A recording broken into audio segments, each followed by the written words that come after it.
আমার স্বামী বিদেশে চাকরি করছিলেন। সেই সময়ে আমার মামার ছেলে চাকরির জন্য শহরে এসেছিল এবং আমার বাড়িতেই থাকছিল। একদিন আমার পেটে প্রচণ্ড ব্যথা হল। পরীক্ষার পর জানা গেল আমি 2 মাসের অন্তঃসত্ত্বা। এটা কিভাবে সম্ভব? আমি আর আমার ভাই, আমরা দুজনেই শুধু বাড়িতে ছিলাম। তখন মনে পড়ল, আমার ভাই প্রতিদিন রাতে দুধের সঙ্গে ঘুমের ঔষধ মিশিয়ে আমাকে খাওয়াত, আর আমি গভীর ঘুমে ডুবে যেতাম। সেই সময়ে সে আমার সাথে। বন্ধুরা, আজকের এই গল্পে আপনাদের স্বাগত। আমি অনন্যা, বিবাহিত। বিয়ের পর স্বামীর সঙ্গে শহরে থাকতাম। কিছু মাস পর আমার মামার ছেলে চাকরির জন্য শহরে এলো। আমি তাকে আমার বাড়িতে রাখলাম, কারণ আমি একা ছিলাম। স্বামী বিদেশে ছিলেন। স্বামীর অনুমতিতেও কোনো আপত্তি ছিল না। আমার মামার ছেলে আমার খুব যত্ন নিত। বাজার থেকে কিছু আনার প্রয়োজন হলে সে এনে দিত। একদিন আমি অসুস্থ হয়ে পড়লাম। সে বলল, তুমি এখন বিশ্রাম নাও। রাতে আমাকে দুধের সঙ্গে ওষুধ মিশিয়ে দিত এবং চলে যেত। সকালে উঠলে আমার খুব আরাম লাগ। একদিন পেটে প্রচণ্ড ব্যথা হল। ডাক্তারের কাছে গেলাম। তিনি বললেন, তুমি অন্তঃসত্ত্বা। শুনে আমি স্তম্ভিত হলাম। ডাক্তারের দিকে তাকিয়েছিলাম। মনে হচ্ছিল যেন আকাশ ভেঙে পড়ল। এটা কিভাবে সম্ভব? আমি বিশ্বাস করতে পারছিলাম না। ডাক্তারকে বললাম, আপনার ভুল হয়েছে। আমি শুধু পেট ব্যথার কথা বলেছি। ডাক্তার হেসে বললেন, তুমি গত 5 বছর ধরে এই সমস্যা নিয়ে আমার কাছে আসছ। এখন ঈশ্বর তোমাকে সুখবর দিয়েছেন। বিশ্বাস করো। রিপোর্ট দেখে আমি আরেকটা ধাক্কা খেলাম। এমন ভয়াবহ মোট জীবনে আসবে ভাবিনি। শুনে মাথা ঘুরতে লাগল। বিয়ে হয়েছে 6 বছর। স্বামীর বিদেশে চাকরি। বছরে 1 মাসের জন্য দেশে আসতেন। তখন আশা করতাম এবার সন্তান হবে, কিন্তু প্রতিবারই হতাশা। এবার স্বামী বিদেশে, তাই ডাক্তারের কিছু বলিনি। রিপোর্ট তুলে নিয়ে ভারী মনে বাইরে এলাম। মাথা কাজ করছিল না। কিভাবে সম্ভব? আমি আর মামার ছেলে শুধু বাড়িতে ছিলাম। বাড়ির দিকে 1 কিলোমিটার দূরত্বে ক্লিনিক। কিন্তু মনে হচ্ছিল কাঁধে ভারী বোঝা। বাড়িতে এসে দরজা দেখে থেমে গেলাম। মনে হচ্ছিল নিজের অচেতন দেহ ক্লিনিক থেকে টেনে এনেছি। গলা শুকিয়ে গিয়েছিল। শ্বাস নিতে কষ্ট হচ্ছিল। দরজার ঘণ্টি বাজালাম। মামার ছেলে দরজা খুল। আমি ভিতরে এলাম। সে হাসল। আজ এত দেরি হলো কেন? খাবারের জন্য অপেক্ষা করেছি।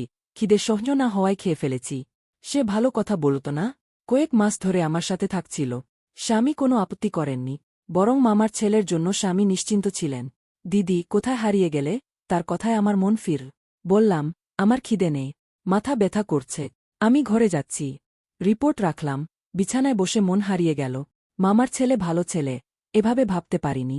আমরা ছোটবেলা থেকে একে অপরকে চিনি। স্বামীর প্রতি কোনো সন্দেহ ছিল না, না মামার ছেলের চরিত্রে। কিন্তু রিপোর্টে সব সন্দেহ তার দিকে। আমি আর মামার ছেলে ছাড়া বাড়িতে আর কেউ ছিল না। মাথা ধরে বসে মনে পড়ল, কয়েকদিন ধরে সে আমাকে দুধের সাথে ওষুধ দিচ্ছিল। এরপর গভীর ঘুমে ডুবে যেতাম। সকালে সতেজ লাগত। সে কি আমাকে ঘুমের ওষুধ দিচ্ছিল? রাতে যখন আমি গভীর ঘুমে, তখন কি কিছু করছিল?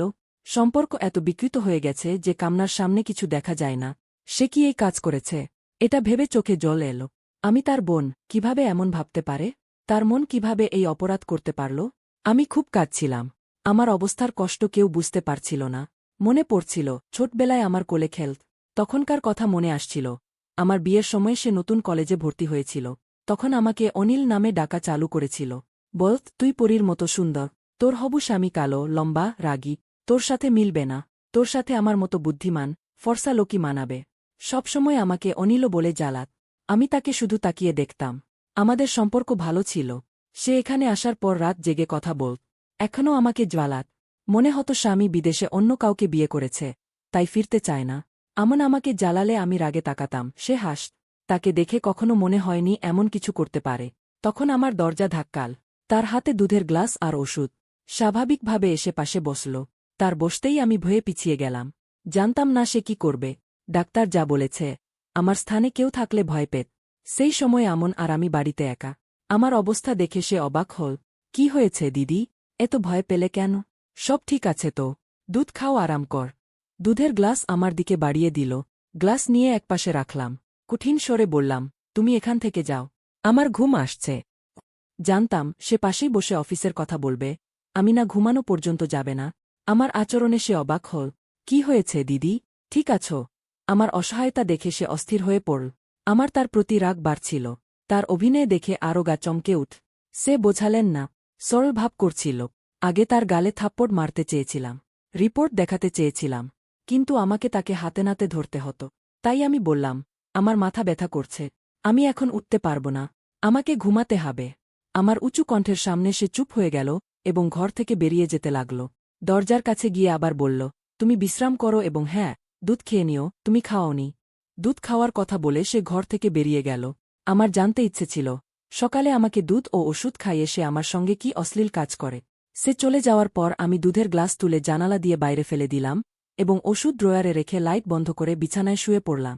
অপেক্ষা করতে লাগলাম যে অমন কখন আমার ঘরে আসবে। অপেক্ষা করতে করতে 1 ঘণ্টা কেটে গেল, কিন্তু আমার ঘরে কেউ আসেনি। তার অপেক্ষায় আমি ক্লান্ত হয়ে পড়লাম এবং আমার ঘুম আসতে লাগল। তাই আমি নিজেই দেখতে গেলাম সে কি করছে। আমি উঠে আমার ঘর থেকে বাইরে এলাম। তারপর আমি ধীরে ধীরে তার ঘরের দরজা খুললাম। তারপর আমি যা দেখলাম তা দেখে আমার পা তলার মাটি সরে গেল। তারপর আমি ধীরে ধীরে তার ঘরের দরজা বন্ধ করে নিঃশব্দে আমার ঘরে ফিরে এলাম। যখন আমার মামির ফোন এসেছিল এবং তিনি বলেছিলেন যে অমনকে শহরে চাকরি করতে হবে, কিন্তু তুমি জানো আমি তাকে হোস্টেলে থাকতে দিতে পারি না, কারণ সেখানে সব ধরনের ছেলে থাকে। আমার অমন সুশীল ও সর খারাপ লোকের জালে পড়ে সেও বিগড়ে যাবে এবং অন্য নেশায় অভ্যস্ত হয়ে যাবে। তাই তুমি তাকে তোমার ঘরে রাখ, যাতে আমরা এখানে নিশ্চিন্ত থাকতে পারি। তখন আমি অনেক বিশ্বাস করে মামির কথায় সম্মতি দিয়েছিলাম এবং বলেছিলাম ঠিক আছে। সব ভাবতে ভাবতে আমার মাথা ফেটে যাওয়ার উপক্রম। আর অমন তখন তার ঘরে বসে সিগারেট খাচ্ছিল। তার পিঠ আমার দিকে ছিল, তাই সে জানত না যে আমি তাকে সিগারেট খেতে দেখছি। আমার মামি হার্ট পেশেন্ট ছিলেন। যদি মামি জানতেন যে অমন আমার সঙ্গে যা করেছে, তা শুনে হয়তো তিনি মারা যেতেন। কিন্তু আমি ভাবলাম সকালে অমনকে বলব যে সে তার থাকার ব্যবস্থা কোথাও আর করুক, আমি তাকে আর আমার ঘরে রাখতে পারব না। তারপর আমি আমার ঘর লক করে শুয়ে পড়লাম। সকালে আমার ঘরের দরজায় জোরে জোরে ধাক্কানোর শব্দ হল। আমি উঠে দরজা খুলতে গিয়ে দেখলাম অমন রেগে গেছে। তুমি দরজা কেন লক করে রেখেছিলে দিদি? সে রেগে গিয়ে আমাকে জিজ্ঞেস কর। আমার সঙ্গে এভাবে কথা বলার অধিকার তার ছিল না। হয়তো সে এভাবে রেগে যাচ্ছিল কারণ আমি তার পথ আটকে দিয়েছিলাম। হয়তো তার ইচ্ছা পূর্ণ হয়নি, তাই সে আমার সঙ্গে এমন কথা বলছিল। আমি বললাম, তুই কে আমার সঙ্গে এই কথা বলার? আমার রাগ দেখে সে শান্ত হয়ে গেল। পরে বলল, দিদি, তোমার রাতে ভালো লাগছিল না, আমি তোমার চিন্তা করছিলাম। আমি অনেকক্ষণ ধরে দরজা ধাক্কাচ্ছি, কিন্তু যখন তুমি উত্তর দাওনি, তখন আমার মনে হলো তুমি অজ্ঞান হয়ে গেছ। তাই আমি দরজা খুলতে চেষ্টা করছিলাম, কিন্তু লক ছিল। তাই আমি চিন্তিত হয়ে গিয়েছিলাম।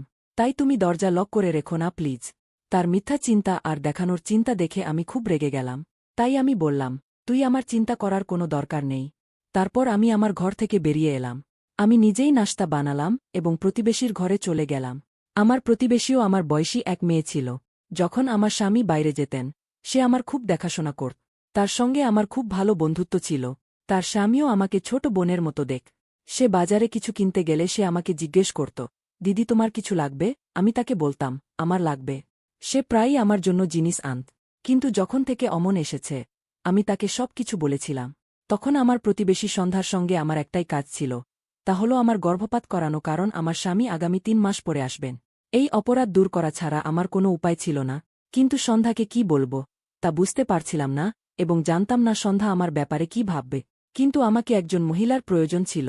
এটাই সত্যি, আমাকে এই পদক্ষেপ নিতে হতো, কারণ যদি আমি মামিকে সব বলতাম, তিনি তা সহ্য করতে পারতেন না, এবং যদি আমি আমার স্বামীকে সব বলতাম, তিনি আমাকে স্ত্রী হিসেবে কখনো গ্রহণ করতেন না।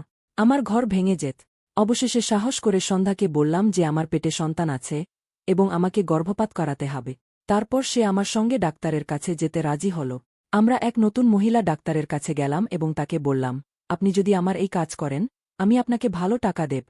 মহিলা ডাক্তার রাজি হলেন। কিন্তু সেই রাতে আমার সঙ্গে এমন কিছু হল যা আমার হৃদয় কাঁপিয়ে দিল। রাতে বাড়ি ফিরে আমি অমনকে বললাম, এখন আমি তোমাকে আমার ঘরে রাখতে পারব না, তাই তোমাকে আগামী 5 দিনের মধ্যে কোথাও থাকার ব্যবস্থা করতে হবে। আমার কথা শুনে সে অবাক হয়ে গেল এবং বলল, দিদি, তুমি কি বলছ? আমি তোমাকে কেন ছেড়ে যাব? তারপর সে বলতে লাগল, দিদি, আমি যেখানে থাকি সেখানে থাকব, কিন্তু তুমি একা কিভাবে থাকবে? অমনের আমার প্রতি চিন্তা আমাকে দেখাচ্ছিল। কিন্তু আমি বললাম, তোমার আসার আগে আমি একাই থাকতাম। যত তাড়াতাড়ি সম্ভব তোমার থাকার ব্যবস্থা করো।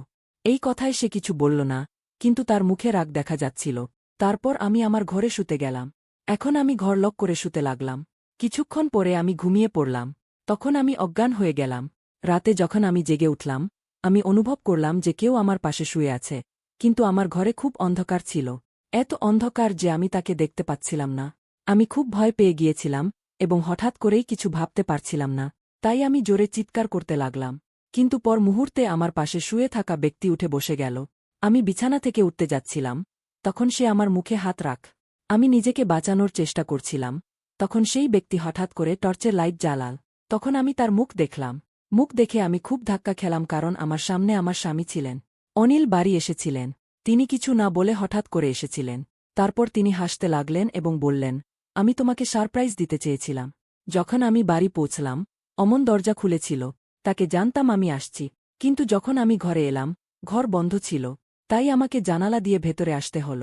তুমি পাগল, এখানে কোনো অজানা ব্যক্তি ছিল না যে তুমি দরজা লক করে শুয়ে পড়লে। আমি অনিলকে কিভাবে উত্তর দেব? সেই মুহূর্তে আমি খুব আবেগপ্রবণ হয়ে গেলাম এবং অনিলকে জড়িয়ে ধরে জোরে জোরে কাঁদতে লাগলাম। তিনি মনে করলেন তার দূরে থাকার কারণে আমি কাঁদছি, কিন্তু কাঁদার আসল কারণ কিছু অন্য ছিল। আমাকে কি হয়েছে তা কেবল আমি জানতাম। তারপর তিনি আমাকে সান্ত্বনা দিতে লাগলেন। সকালে যখন আমি উঠলাম, অনিল তখনও ঘুমাচ্ছিলেন। আমি খুব বিচলিত হয়ে পড়েছিলাম। আজ আমাকে গর্ভপাত করাতে ডাক্তারের কাছে যেতে হবে, কিন্তু অনিলের উপস্থিতিতে তা সম্ভব ছিল না। এখন আমি চিন্তিত ছিলাম যে আমি কিভাবে অনিলকে কোনো অজুহাত দেখিয়ে বলব। আমি কিভাবে মিথ্যা বলব। আমি বাইরে হলঘরে বসেছিলাম। তখন আমি অমনকে দেখলাম। তিনি রান্নাঘর থেকে বাইরে এলেন। তারপর তিনি নিজের জন্য নাশতা তৈরি করলেন। তারপর টেবিলে বসে আমার দিকে তাকিয়ে হাসলেন এবং বললেন, দিদি, তোমাকে ভাই সাহেবের সারপ্রাইজ কেমন লাগল? আমি তার দিকে বাক্রুদ্ধ দৃষ্টিতে তাকিয়ে বললাম, তুমি কতটা ধূর্ত এবং নাটকবাজ হতে পারো। লজ্জা নেই তোমার? একদিকে তুমি আমাকে দিদি বলে ডাকো, আর অন্যদিকে আমি এসব সহ্য করতে করতে ক্লান্ত হয়ে পড়েছি। তাই যা মনে আসলো সেটা বলতে শুরু করলাম।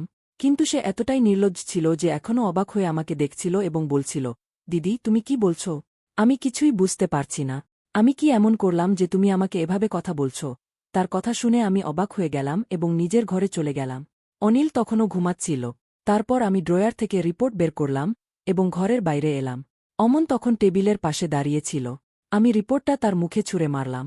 রিপোর্টটা তার মুখে লেগে মাটিতে পড়ে গেল। আমি বললাম, এটা তুলে পড়ো এবং অনিলের ওঠার আগে আমার বাড়ি থেকে বেরিয়ে যাও, কারণ আমি চাই না অনিল এসব কিছু জানুক। অমন মাটি থেকে রিপোর্টটা তুলল এবং পড়তে শুরু করল। সঙ্গে সঙ্গেই তার মুখ ফ্যাকাশে হয়ে গেল। সে কিছু বলার আগেই অনিল বাইরে এসে গেল।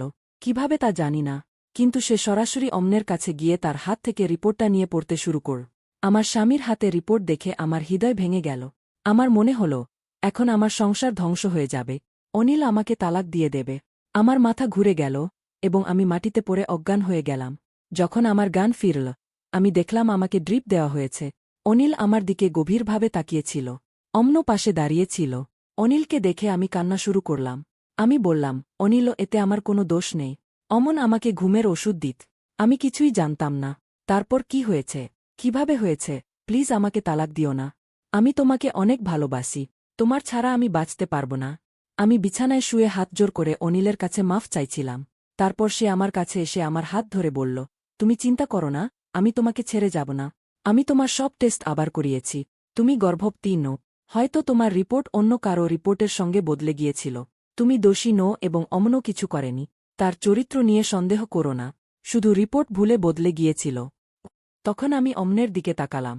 সে কাঁদছিল। কিছু না বলেই সে অশ্রু ঝরাচ্ছিল। আমাকে দেখে সে আমার কাছে এসে বলল, দিদি, তুমি কিভাবে ভাবতে পারলে যে আমি তোমার সঙ্গে এমন কিছু করতে পারি? আমি কখনো মা আর তোমার মধ্যে কোনো পার্থক্য দেখিনি। আমি অন্য কোনো মেয়ের দিকে তাকিয়েও দেখিনি। তুমি আমার কাছে মায়ের জায়গায়। তারপর আমি অমনকে বললাম, আমি তোমাকে নেশায় সিগারেট খেতে দেখেছি। সে বলল, আমি কখনো নেশায় সিগারেট খাই না। হ্যাঁ, মাঝে মাঝে আমি আমার ঘর বন্ধ করে বিড়ি খাই। আমি আমার শৈশব তোমার কোলে কাটিয়েছি। তাই আমি তোমাকে মায়ের মতোই যত্ন নিতাম, খাবার দাবার আর ওষুধের খেয়াল রাখতাম। কিন্তু আজ তোমার কষ্টের কারণ আমি। যদি আমি জানতাম, আমি এখানে কখনোই আসতাম না। সে কাঁদতে কাঁদতে বলছিল, ভুল রিপোর্ট আমাকে অপরাধী বানিয়ে দিয়েছে। আমি তার সম্পর্কে ভুল ভাবছিলাম, কিন্তু একবারও ভাবিনি যে রিপোর্টও ভুল হতে পারে। এই বিষয়টা আমার মনে আসেনি। এখন আমি ভাবছি, যদি আমি আমার রিপোর্ট আবার পরীক্ষা করাতাম, তাহলে এসব কিছুই হতো না। তাই বন্ধুদের, কোনো সিদ্ধান্ত নেওয়ার আগে সত্যিটা যাচাই করে নেওয়া উচিত। ভিডিওটি ভালো লাগলে চ্যানেলটি সাবস্ক্রাইব করবেন।